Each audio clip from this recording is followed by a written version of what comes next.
Hello and welcome to Girls on Deck. I'm Kayla Burge, joined by Hannah Russo once again, and we're here to talk UCF baseball.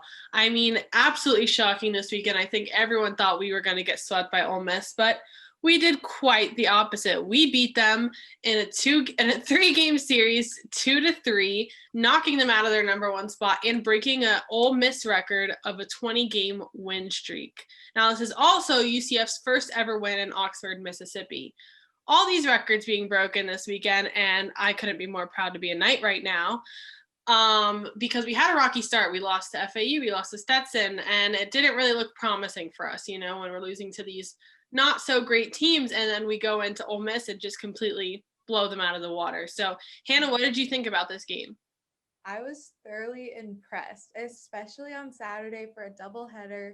They only lost by 1 in the first game, but they completely took the third game for the whole series. And it was a great series to watch. The third game was probably the best game to watch if you were watching.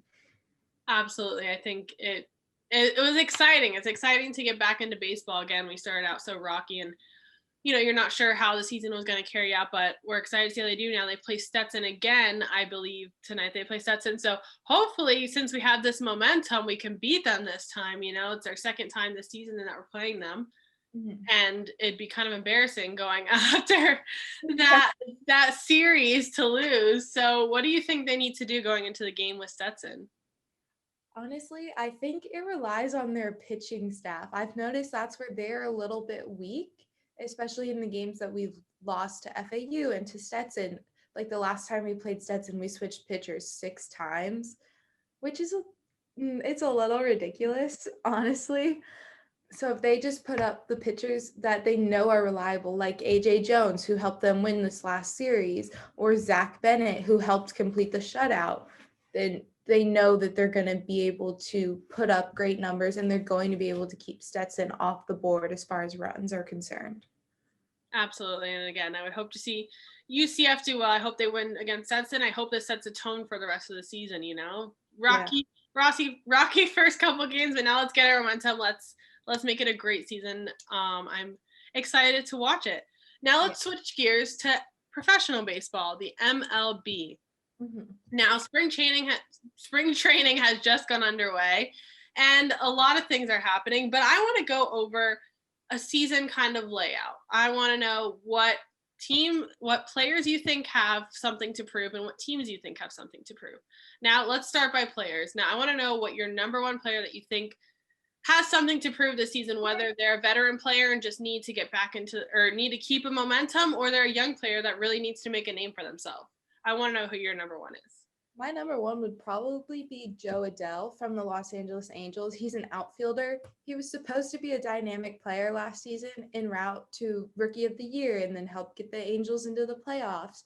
But the Angels lost their first playoff game to the Oakland A's, and he put up more strikeouts than he did walks by, I think, 48 more strikeouts than walks, which is a little ridiculous, but I guess it happens when it's your first year. So they're going to go ahead and send him into their minor league program, and hopefully he'll get better that way. He'll learn. Like that's what Tatis Jr. had to do. So hopefully it'll be the same for him, where he can learn and have that success as he moves forward. Yeah, I think that's one thing about baseball is that you don't necessarily have to come out swinging. Sorry for the pun. Right away, because you have the minor leagues and there's so much time to work on your ability. You have Giancarlo Stanton. Was in it. Someone I know I talk about him a lot, but he's one of my favorite players. So someone that came in 2010, and then in 2017 was when you first kind of like knew his name, So yes. I think it takes time. Baseball is a sport that is like, it takes time. It's not like basketball and football because they have a shorter window to perform, so they kind of have to come out strong right away. But I think in baseball, you have a little bit more time to kind of fix your craft and come out stronger. Exactly, because your off season is also shorter than basketball or football, so you don't have too much time to just be in a cage by yourself or just be in the gym by yourself to work on your performance. So just going to the minor leagues is going to help him become a stronger player and get to learn pitches more so that he can have a more accurate batting average compared to his very low one right now. Now, a player I think has something to prove this year is Trevor Bauer. He recently got traded from the Cincinnati Reds to the Los Angeles Dodgers, joining a team of 2 other Cy Young Award winners. So the pressure is on for him. I mean, he has a 3-year, $102 million deals with the Los Angeles Dodgers, making him one of the highest paid players per year in sports in general, not just baseball. Back in 2019, he played for the Reds, and his ERA was not where it was in 2020. That had to do to 2 torn ligaments and stuff, but I think that little bit of inconsistency kind of makes me a little nervous for the Dodgers. You paying a lot of money to this guy for 3 years and he has to perform. So I am nervous. I think he needs to really prove himself, kind of secure that spot, because we know he's a phenomenal pitcher. He's a Cy Young Award winner for 2020. But I think he really needs to prove his place as a star pitcher on the Dodgers this year. And I think he can do that, but it does make me nervous right now. And he's not, because, he's a Twitter presence. He's a cockier guy, but you have to be in sports. Nothing in a bad sense. But even he, recently people have been interviewing him and he's like, I have a lot to work on. So that's a good attitude, I think, going into it to have. He's honest. Yeah, exactly. And I think, when you're too cocky, like, yeah, no, I'm fine. I'm good. I'll be fine. That's when it starts to get messy. But I really liked his attitude going into spring training of just like, I need to work on stuff. I need to build up because, the Dodgers are the reigning champions. So he's going into a high pressure situation, one that he's not necessarily seen before. He's been with the Reds, who are not a consistent team in the past years. So I'm excited to see what he does. Now, I want to know your second player. Probably Carter Kieboom from the Washington Nationals. He's a third baseman. He was supposed to replace Anthony Rendon at the hot corner, help the Nationals repeat their title, but he was very ineffective in his plate appearances. His career line is very low, and his batting averages also very low. They're below 20%. So that's not something you should have in the majors. It should be at least 30%, maybe 40 if you're Aaron Judge or someone crazy. So he just needs to demonstrate that he can give more power output and that he can hit the ball with more authority to live up to the middle of the order upside. Yeah, I agree. And manager Dave Martinez thinks that he hasn't seen enough from him yet. Mm-hmm. A lot of people had other decisions. They're like, get him out of there. Why are we giving him another chance? But mm-hmm. I trust managers in this sense. He's right. He hasn't seen enough from him. And that's something that, that may be true. Maybe you haven't. Maybe this will be his breakout season. So I think it's right that they're giving him, the chance to improve. And he's still very young, early 20s. So he does have a long career left ahead of him. Yes. And, being on the Angels, he has a nice surrounding and everything, nice teammates to go along with it. Yes. Now, my second was Fernando Tatis Jr. He just got another record-breaking contract, 14-year extension. The contract is worth $340 million. And I want to say it's the third largest in baseball. Now, it breaks, Bryce Harper and Giancarlo Stanton have the most years in a contract, and he just broke that record as well with this. So for being only 22 years old, more props to you, because I'm 20 years old and I'm nowhere near any sort of millions of dollars. So it's phenomenal. I think, it is well-deserved for being how he played last year. But I am nervous that he is very young. He just kind of started playing like this. It's giving that much money. Mike Trout didn't see that kind of money until just recently. So it makes me a little nervous, but I think he's capable of it. But I think, again, this year he really needs to prove that he is worth it, because we've seen in the past, a lot of people get these big contracts. The next year, Bryce Harper goes to the Phillies with a big contract, not playing that great that first year. Giancarlo Stanton goes to the Yankees, not playing that great this year. So it's something we've seen too much of. So I think he needs to just go in full force, play his best game. And I think, he's on another team. The Padres weren't that far behind from the Dodgers, from the Rays. And, I think this could be his chance to really set them that extra step. Yeah, he needs to show that he's earned his contract and he's earned his money, and that he's going to be one of their most valuable players this season. Absolutely. Now your third? Gavin Lux from the Los Angeles Dodgers. He's an infielder. He was supposed to make his way into the Dodgers starting nine last season, but he hit .175 and he only appeared in 19 games with one singular playoff appearance. And he didn't debut until late August, so he wasn't ready for the playoffs either. Like, that's only 2 months to get prepared, and that's not enough time. So they need to work on him. He needs to spend more time in the bullpen and just practicing his hits, becoming more accurate with hitting the sweet spot and just being someone that they can rely on when other players start to get injured or when other players start to get tired towards the end of the game. I agree. And, he's already kind of like setting himself forward. The Dodgers are already looking at him to take over second base this season. So if that's something that he could handle, I think, we've heard Gavin Lux in the past. This isn't the first time his name is coming up, and we've heard about it in a good light. So I think he definitely has potential to be, a starter for the Dodgers. And I think, maybe if they're looking at him for second base, I give all kudos to him. But like you said, I think all the theme of this, he has something to prove this season. Hey everyone, I hope you're enjoying today's episode on Hitting the Field Network. On my show, Take Me Out to the Podcast, we're bringing you the latest in MLB news and some incredible interviews with some incredible people, including Bobby from Out of Here Baseball, Bailey from Foolish Baseball, Dawson Wright, Alec Palmer from Momentum, and so many more. Be sure to tune in to Take Me Out to the Podcast every Thursday at 6 p.m. Eastern, only on HTFN.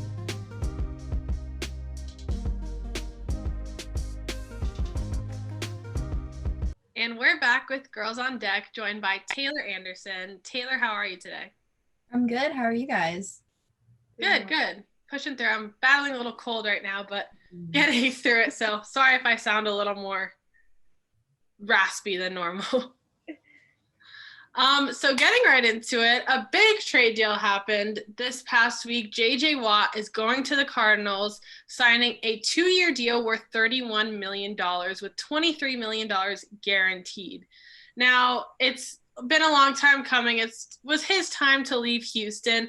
What do you think of the deal? Are you excited, or you thought something maybe better would happen? I'm excited. I was honestly caught by surprise. I always just picture him as the face of the team, and I think they did too. I think it's very exciting for the Cardinals to have him and Jones as pass rushers. I think it's going to be a crazy defense, depending on how they pair up together. So I'm excited to see the excitement that he brings to that team and for the NFL overall. He will be joining former teammate DeAndre Hopkins on the Cardinals. DeAndre said that he was so excited to be working with him again, and it is super exciting. Now, another teammate from Houston leaving Houston would be Desean Watson. Now, it's been very vocal that he wants absolutely no part of Houston anymore. He has been in talks for Miami, but we still don't inevitably know. Where do you think he would end up, or do you think he'll stay inevitably, or he'll probably leave? Just coming out of Houston, I think they're very adamant about keeping him. I think they know the talent that he has, even though he's been very vocal about wanting to leave. With his no trade clause in his agreement, he would have to want to go to the team. It's not going to be any trade. It's going to be what he wants to do, and if he accepts it. But I really don't see him leaving. If anything, I see him going to the 49ers to be with Shanahan's offense. But I really don't see him leaving for this next upcoming season. Yeah, and let's say he does leave, though. Now, you have J.J. Watt gone and him gone. How does Houston recover from that? Even if he stays, his attitude is very anti-Houston, as we know. So he's basically gone either way. In my personal opinion, I think there needs to be a lot of office personnel change. They've gotten rid of Hopkins, Matthew, Clowney, and now J.J. Watt, pretty much the literal face of what I believe to be their team. And I just think there needs to be some switching around with personnel. They're not even getting great trades for these people when they do trade them, and they didn't even get anything for J.J. Watt. They just let him go, kind of just agreed with him. So I think if they are making these crazy trades with honestly their best players on their teams, they need to be getting something out of it, and they're not, which is an office issue. and there needs to be changes made if they want to continue to grow their team and not just stay stagnant or go down.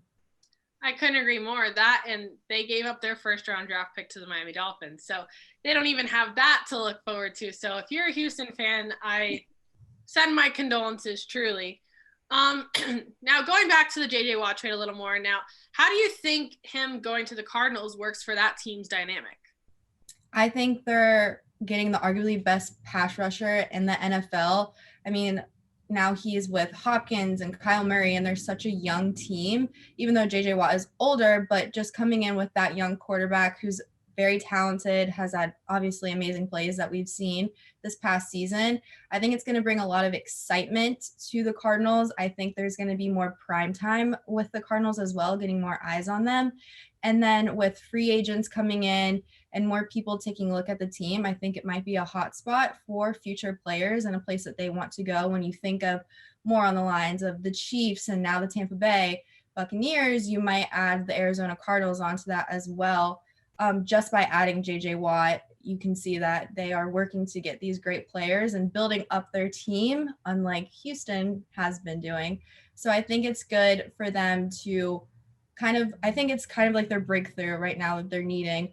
They've kind of fallen off the past couple of years, but getting Kyle Murray has been building it up, and I think they're going to continue to do that with this JJ Watt signing.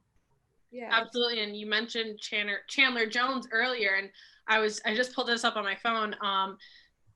Between him and JJ Watt, they have the most sacks in the NFL since 2012. Mm-hmm. So you're looking at a really nice stacked team. Like you said, they're continually building, whereas Houston has given away everyone. All right, jumping into the next topic of business, order of business, is all the QBs up for grabs, whether it's free agency or it's just their time to part.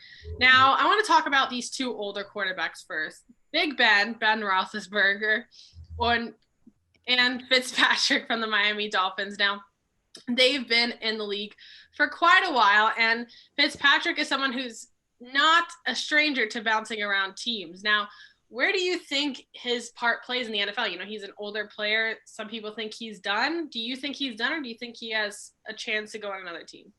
I don't think he's completely done yet. I think he's done with the Dolphins for himself personally. I think they'd like to keep him for Tua and have that backup and learn from him. But I think he wants to go somewhere where he would start. I mean, the only team in the AFC East that he hasn't played for yet is the Patriots, and I honestly could see him going there. He knows how to air out the ball, which the Patriots had a big struggle with this past season with Cam Newton. So honestly, I could see him playing there. I could see him doing well. It would be interesting to see what him and Bill Belichick would do. I think it would be nice for him to see and help develop Jarrett Stidham or the new 2021 draft pick coming in. I could see him a lot of places, but right now, and what I've been hearing, I could see him at the Patriots, but I think he's definitely done in Miami. Yeah, I agree. But do you see him? So you see him as a starter, essentially, if he does go to a team like the Patriots? Because, we've seen him on the Dolphins, and when he's a starter, he kind of falls very up and down. But he's really good at the under pressure coming in. Fitzmagic comes in and saves the day. So do you think he'd kind of be a better second string, or do you think he'll inevitably take the starter position somewhere? I think it depends on where he goes, but I think he's going to be smart in choosing the team that he goes to. He's not going to go to a place where they have this amazing quarterback. They're obviously not going to go to the Chiefs or anything crazy like that, but I think he's going to, and his agent are going to find a place for him where he will start. And not just be known as Fitzmagic and try to develop his skills. Even though he is older, I think it's definitely time for him to be a starter overall. Definitely. Now, going over to the Steelers, Big Ben has been their starting quarterback for quite a while now. You know, he is getting older. I know they just announced that he will be staying for the 2021 season. But do you think he'll ever depart from the Steelers, or do you think that's where he's going to retire? I think it's where he's going to retire. I mean, I always thought Tom Brady was going to retire in New England, but I think Tom Brady and him are very different quarterbacks. I think Tom was able to go to a different place and start it up, where I think Ben is also great as well, but I don't think he'd be able to achieve what he has been achieving in Pittsburgh with that team. I think he's just comfortable there. I think it's where he'll retire. I say maybe in like 2 more years he'll retire, but he's also not going back to the same team. Like he might not have James Conner, he might not have Juju. His starting center isn't coming back, so it's going to be a lot of change on that team that he's used to starting with. But I still don't see him leaving. I think he's going to stay there for the next couple of years. Yeah, I agree. I think he has something to prove there, and he wants to. The Steelers have made a great name for themselves recently, and I think he wants to put them more in the playoffs and get them to another Super Bowl title. Mm-hmm. Yeah, I don't think he's done there. I know that was in question. I have a friend who's a big Steelers guy, and he is pretty back and forth on it. I'm sure he'd love for him to stay, though. And, like you said, Juju might not be there. There's other players that might not be there. So it wouldn't be necessarily the same team, but I don't, like you said, I don't think he has the same talent level as someone like Tom Brady to just bounce to another team and take them all the way. I think his age is starting to catch up with him, and it's short time coming to his retirement. Absolutely. Now, I know we talked about Desean Watson earlier. He wants to leave. So another quarterback that's kind of up for grabs is Russell Wilson from the Seattle Seahawks. Now, there's a lot of predictions of where he might go. Taylor, I want to know where you think he'll possibly end up. I don't think it's out of the question that he's going to leave. I think it's kind of highly unlikely, but I see him going to, I don't really know. I haven't really thought about any places that he would go yet. I think maybe Washington would be a fit for him. He could also go to San Francisco with Shanahan. The only reason I say it's, I can see it happening, but I think it's very unlikely, is because they are getting the new offensive coordinator, and he's been complaining about pass protection, how he doesn't have it. He's been very vocal about it, which is how all this trading has come about with his name. But I think that would be the reason that he stayed. Maybe they're already in the talks of everything. I know his agent says that he doesn't really want to leave Seattle. He also said that Dallas could be a possibility, but with Dak just recently saying that he will be coming back to the Cowboys, I don't see that happening. But it'll be interesting to see. I don't have it completely out yet, but I think it'll be interesting to see what happens with Russell Wilson. Yeah, I agree with you. I definitely think he'll stay in Seattle. Like, he has more to prove there. He's still young, and with the new offensive coordinator, they can do a lot together for the pass protection. So, Hannah or Taylor, you think he'd be better off for his own career staying in Seattle? Most likely, yes. Yeah. I mean, he's already had a Super Bowl win there and has also gone to another Super Bowl. I don't see that not ever happening again. I think it's very likely that they could go back. Exactly. And if he doesn't want to be traded, he knows that he can get more done there. So what's the point in going somewhere else to start up a new legacy when he can finish the one that he started? Mm-hmm. Absolutely. Now, we'll see. It's still, season's long way from coming, and, the draft is coming up. So we'll see what teams do. I know, again, poor Houston in this scenario. If any players left there, I feel for them, because it's going to be interesting to see what they can produce, if anything at all, this season. But thank you so much, Taylor, for joining us. Thank you once again, Hannah. Always a pleasure talking to you guys. And catch us next week for more sports topics.